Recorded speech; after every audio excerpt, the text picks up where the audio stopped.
So before we even get started, I gave a brief intro, but what do you do?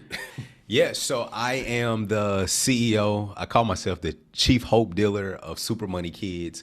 We design digital financial education resources for schools and youth organizations across the country. Okay, tell me what that looks like in terms of some of the products and solutions and the typical contract you might have. What does your day Yeah, to day look like? so our customers are normally schools, school clusters, school districts, nonprofits. We license our content to them.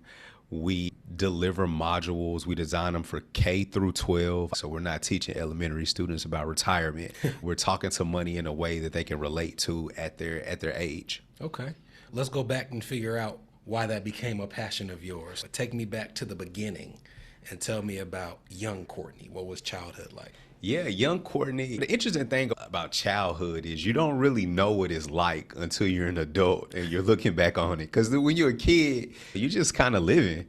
You're just going about your days with your friends and your family. And I came from a family that was extremely loving. I primarily was raised by my mom and her sisters from North Nashville. My grandfather had a house that's off West Trinity Lane.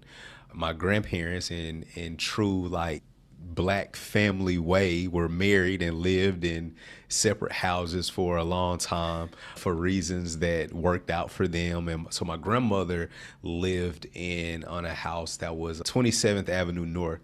And that's where we spent a lot of our extra time. And that street is like on one end of the street we had a bootlegger, and he made his liquor and he attracted certain people. I thought you were talking about DVDs. Not that type of bootlegging, like the original bootlegging, okay? The original bootlegging. So he had, his whole setup on that end of the street. And on the opposite end of the street was like, I call it like a crack house outlet mall.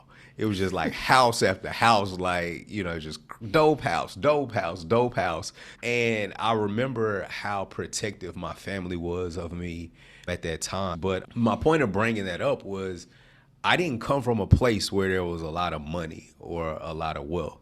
There was a ton of love. There was a lot of hope. There was a ton of optimism, but there wasn't a lot of money.